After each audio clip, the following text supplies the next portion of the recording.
Assalamualaikum warahmatullahi wabarakatuh. Perkenalkan, kami dari kelompok 7 dan di sini kami akan memaparkan hasil diskusi kami mengenai hubungan industrial. Sebelumnya, kami berterima kasih kepada Ibu Vina Datina, MPD, Esos, MIKOM yang telah memberi kami kesempatan untuk memaparkan hasil diskusi kami. Dan kami juga berharap walaupun kita online, semoga kalian tetap dapat menangkap hasil dari diskusi kami ini, pemaparan dari kami. Baik, selamat menyaksikan.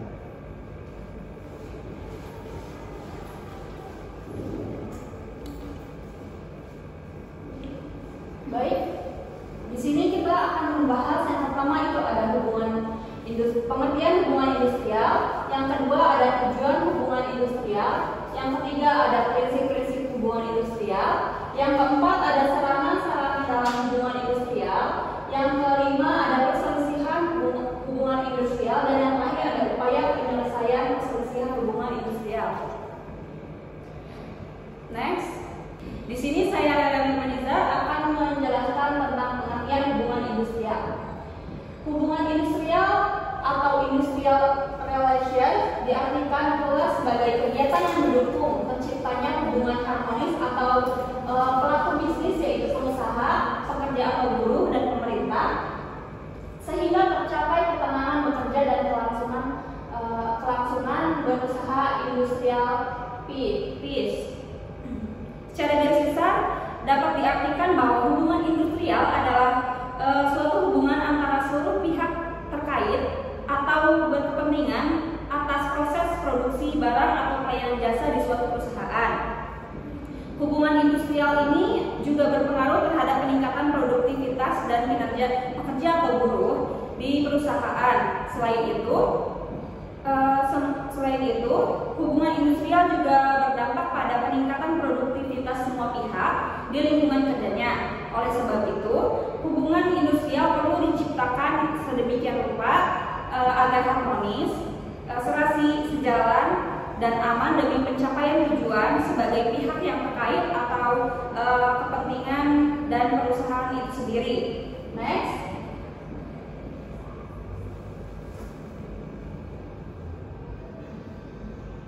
Yang kedua itu ada tujuan hubungan industrial.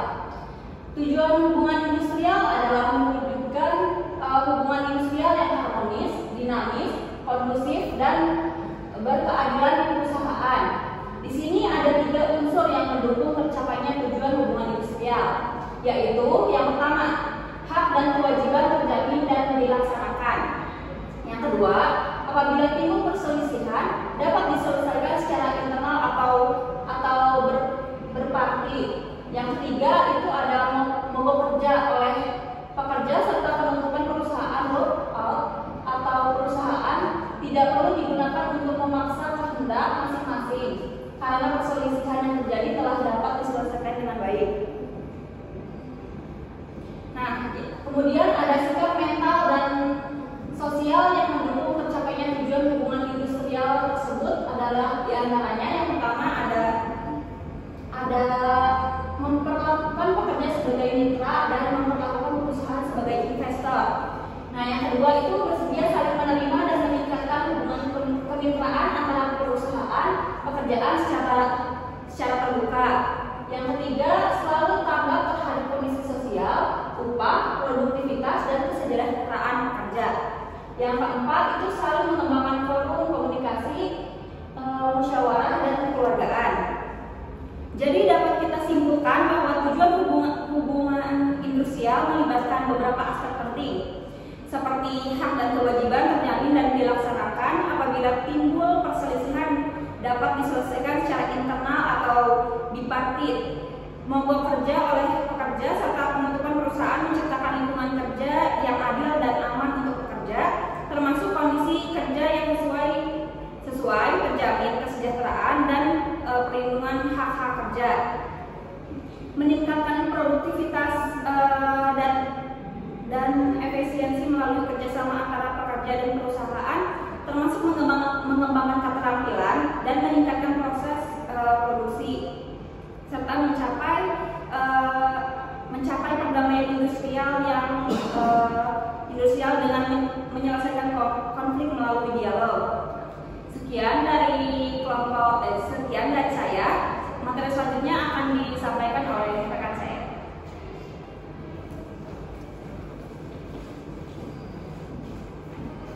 Baik, bismillahirrahmanirrahim. Saya Tina Firati akan menjelaskan mengenai prinsip-prinsip hubungan industrial.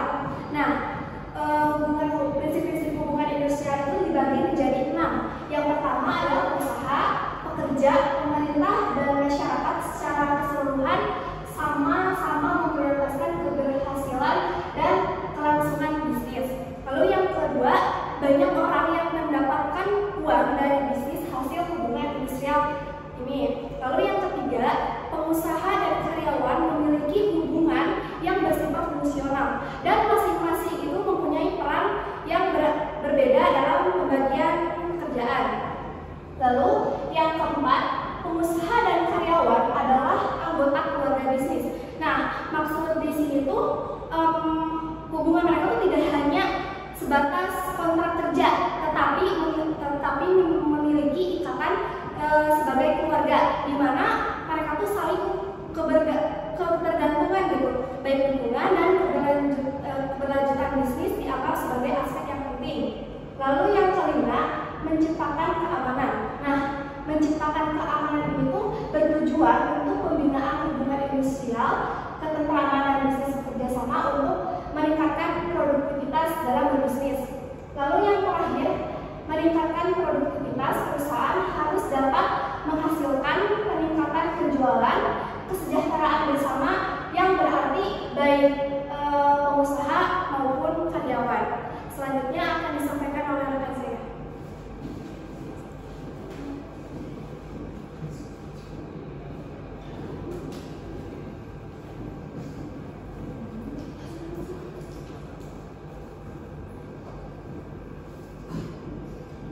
Baik, di sini saya akan melanjutkan. Pertama saya Novel Fajar, dan di sini saya akan membahas mengenai sarana-sarana dalam hubungan industrial. Nah, jadi di hubungan industrial itu, dari sarana-sarana itu adalah yang pertama itu lembaga kerjasama bipartit. Nah, jadi sarana dalam dalam hubungan industrial itu banyak yang bervariasi. Ya, salah satunya ini bipartit dan tripartit. Nah, salah satunya adalah yang merupakan, jadi bipartit itu adalah sebuah lembaga yang merupakan badan yang dibentuk oleh pekerja, buruh, dan pengusaha di tingkat usaha atau unit produksi. Nah, untuk fungsinya itu biasanya mereka itu utamanya adalah sebagai alat komunikasi untuk menangani masalah hubungan industrial di perusahaan, membantu mencegah perselisihan yang bisa mengganggu hubungan yang harmonis antara pekerja, buruh, dan pengusaha.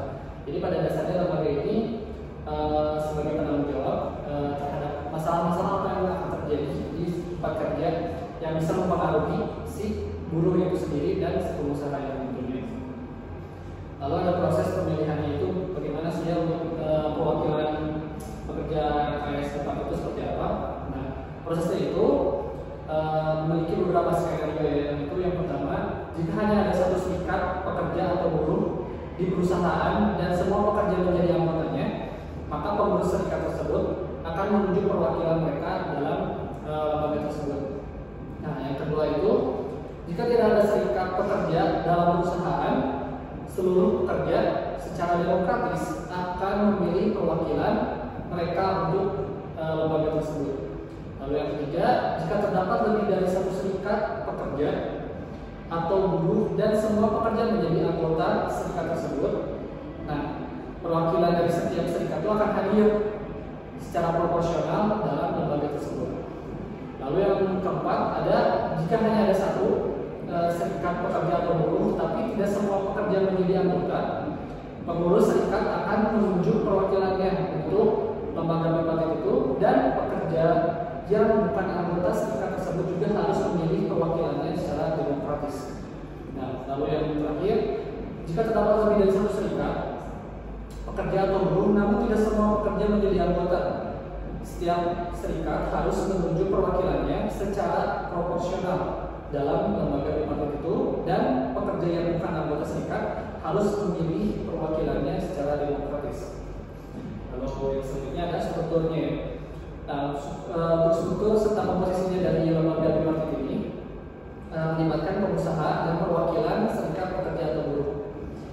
Jadi pada dasarnya struktur ini melibatkan orang yang memiliki usaha tersebut dan orang yang ya salah satu perwakilan dari buruh-buruh. Lalu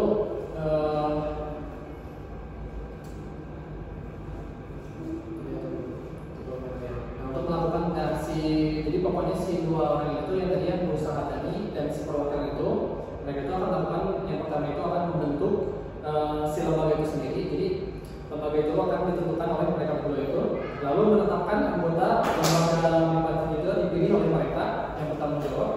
Lalu yang ketiga, keanggotaan lembaga bipartit itu terdiri dari perwakilan pengusaha dan perwakilan pekerja yang tadi sudah disebutkan sama saya. Lalu lembaga bipartit juga minimal harus memiliki struktur pengurus yang terdiri dari ketua, wakil ketua, sekretaris, dan anggota seperti biasa, organisasi yang seperti biasa seperti itu ya. Dan lembaga ini juga sudah. Nah, itu selanjutnya itu ada persyaratan pendaftarannya juga ya. Ada juga persyaratannya itu untuk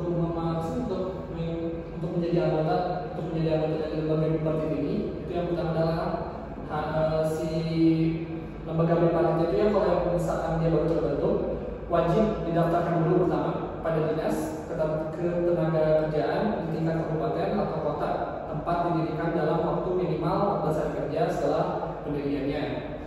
Lalu yang kedua itu ada pengurus si lembaga bipartit itu harus menyampaikan pemberitahuan tertulis mengenai pembentukan lembaga bipartit itu beserta lampiran berita acara resmi pendiriannya, struktur pengurus, dan alamat perusahaannya, baik secara langsung maupun tidak langsung. Nah, yang ketiga adalah dalam waktu maksimal 7 hari setelah menerima pemberitahuan pembentukan lembaga tersebut, dinas tenaga kerja memberikan nomor bukti pemberitahuan baru saja, dan setelah itu akan baru dapat dikatakan lembaga itu sudah terbentuk secara sah. Lalu yang terakhir adalah peranan lembaga kerja ya, lembaga bipartit ya. Untuk peranannya itu, kalau menurut Muhammad Syafi'i Syamsuddin pada tahun 2018, tujuan utama dari lembaga itu lembaga kerja bersama bipartit ini adalah menciptakan pekerjaan tenang yang seperti saya tadi sudah jelaskan sebelumnya. Pada dasarnya mereka itu bertanggung jawab dalam setiap masalah yang terjadi di tempat kerja yang tersebut yang dapat mempengaruhi si pengusaha dan juga si buruh yang mereka bekerja di situ.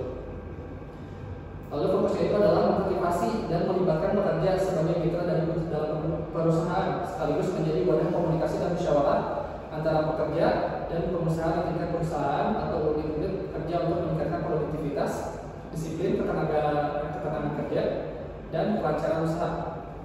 Nah, peran dari lembaga bipartit itu ada juga meliputi seperti yang pertama itu menampung serta mengalirkan aspirasi pekerja, lalu menangani keluhan-keluhan yang disampaikan oleh pekerja, lalu persiapan dan penjelasan terkait peraturan pemerintah, persiapan untuk perundingan kerja sama bipartit, penjelasan isi dan pelaksanaan PP atau peraturan pemerintah dan juga PKB, lalu memantau serta mengevaluasi pelaksanaan PP dan PKB, mengadakan pelatihan kepemimpinan untuk serikat pekerja dan supervisi tenaga kerja, mendukung program koperasi bagi pekerja atau buruh, menyediakan layanan kesehatan serta program perencanaan keluarga, mengkoordinasikan program keselamatan kesehatan kerja, mengkoordinasikan program bungkus kendali itu atau BKM, terus mendorong partisipasi pekerja dan produktivitas perusahaan, lalu yang terakhir membangun hubungan industrial yang seimbang dan dinamis. Lalu kita beralih ke tripartit ya. Nah, untuk tripartit di sini lembaga yang sebuah kurang lebih sama ya, wadah komunikasi juga. Tapi di sini lebih memfokuskan pada konsultasi, musyawarah, dan juga komunikasi, konsultasi, dan musyawarah sesuai dengan namanya tripartit. Jadi terbentuk dari komunikasi, konsultasi, dan musyawarah mengenai masalah kurang lebih sama kayak bipartit dan tentang ketenagakerjaan yang melibatkan pemerintah, organisasi pengusaha, dan serikat kerja. Nah, tujuannya itu pada dasarnya adalah memberikan masukan, saran, dan rekomendasi kepada pemerintah serta pihak terkait untuk merumuskan kebijakan ketenagakerjaan dan menyelesaikan masalah. Nah, terus lembaga bersama tripartit itu dibagi ya, dan terbagi menjadi beberapa beberapa lembaga, yaitu yang pertama adalah lembaga kerja sama tripartit di tingkat nasional, provinsi dan kabupaten. Lalu ada lembaga kerja sama tripartit sektoral di tingkat nasional, provinsi dan kabupaten. Lalu yang ketiga ada peraturan perusahaan. Nah, peran dari lembaga kerja sama tripartit itu ada pertukaran informasi, konsultasi bersama untuk merumuskan saran kepada pejabat yang berwenang dalam penetapan kebijakan, konsultasi, negosiasi atau perundingan. Lalu yang terakhir adalah lembaga kerja sama tripartit itu tentu dapat menghasilkan keputusan bersama sesuai dengan kewenangan yang diatur dalam peraturan perundang-undangan seperti komite penyelesaian perselisihan buruh. Jadi pada dasarnya tripartit dan tripartit itu memiliki fungsi yang kurang lebih sama, namun pada dasar mereka itu terbentuk dari konsep yang berbeda, di mana tripartit itu memfokuskan mereka perselisihan masalah yang kita itu bisa mempengaruhi dua orang sesuai dengan namanya, yaitu buruh dan pengusaha. Sedangkan tripartit itu lebih melibatkan kepada pemerintah, organisasi pengusaha yang tetap pengusaha, pemerintah dan juga serikat kerjanya. Jadi ada tambahannya itu adalah bedanya kalau misalkan tripartit itu mereka melibatkan pemerintah yang pada dasarnya mereka fungsinya sama-sama untuk menanggulangi, ya bisa dibilang menanggulangi dan juga mencegah masalah yang terjadi di tempat kerja. Sekian pemaparan dari saya akan dilanjutkan. Terima kasih. Baik, kembali lagi dengan saya. Di sini saya akan menjelaskan mengenai perselisihan hubungan industrial. Nah, perselisihan hubungan industrial itu dibagi menjadi 4. Nah, perselisihan hubungan industrial adalah perbedaan pendapat yang mengakibatkan pertentangan antara pengusaha atau gabungan pengusaha dengan buruh karena adanya perselisihan. Nah, jenis-jenis perselisihan hubungan industrial itu yang pertama ada perselisihan hak. Nah, perselisihan hak ini tuh timbul karena tidak dipenuhinya hak akibat adanya perbedaan pelaksanaan atau penafsiran terhadap ketentuan peraturan perundang-undangan, perjanjian kerja, peraturan perusahaan atau perjanjian kerja bersama. Nah, hak yang dimaksud dalam perselisihan ini adalah hak normatif yang sudah ditetapkan dalam perjanjian kerja, peraturan perusahaan, perjanjian bersama atau peraturan perundang-undangan. Nah, perselisihan itu dapat terjadi ketika misalnya seorang pekerja menolak gaji yang telah diberikan perusahaan karena masing-masing pihak mempunyai hak atau definisi gaji yang berbeda dari perjanjian kerja yang telah dibuat. Lalu yang kedua ada perselisihan kepentingan. Nah, perselisihan ini tuh timbul dalam hubungan industrial atau hubungan kerja karena tidak adanya kesesuaian pendapat mengenai pembuatan atau perubahan syarat-syarat kerja yang ditetapkan dalam perjanjian kerja atau hubungan peraturan perusahaan ataupun perjanjian kerja bersama. Nah, misalnya tuh kayak jika perusahaan mengubah isi dari perjanjian kerja tanpa adanya kesepakatan dari karyawan. Nah, untuk selanjutnya akan disampaikan oleh teman saya. Baik, perkenalkan nama saya Narsmalia Rizky. Di sini saya akan melanjutkan tentang perselisihan hubungan industrial. Yang ketiga ada perselisihan pemutusan kerja. Jadi perselisihan ini timbul karena adanya pemutusan kerja dari perusahaan tersebut kepada para pekerja atau para karyawan yang memutuskan secara sepihak. Nah, dengan pemutusan secara sepihak ini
Nah, jadi penyelesaian hubungan kerja atau hubungan industri pada dasarnya itu diselesaikan di pengadilan hubungan industrial atau bisa disebut juga dengan PHI. Nah, sebelum mencapai satu tahap atau tingkatan di pengadilan hubungan industrial itu dapat ditempuh oleh tahap-tahap awal atau tahap-tahap alternatif di mana perselisihan ini mungkin belum yang cukup sampai besar karena hukum gitu. Yang pertama itu ada lembaga bipartit, di mana lembaga bipartit ini seorang individu itu dengan individu lain yang mempunyai masalah ini, mereka itu masih bisa mendiskusikannya gitu tanpa melibatkan orang lain. Kemudian yang kedua ada mediasi. Nah, mediasi ini upaya penyelesaian ini membutuhkan orang ketiga.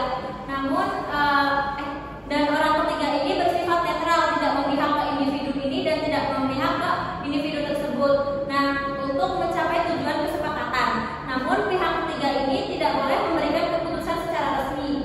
Nah, kemudian yang keempat yang ketiga ada konsiliasi, di mana konsiliasi ini juga membutuhkan pihak ketiga. Yang pihak ketiga ini nantinya akan memberikan saran atau memberikan pandangan gitu untuk membantu mencapai suatu kesepakatan. Namun balik lagi orang ketiga ini tidak bisa menentukan gitu. Ujungnya paling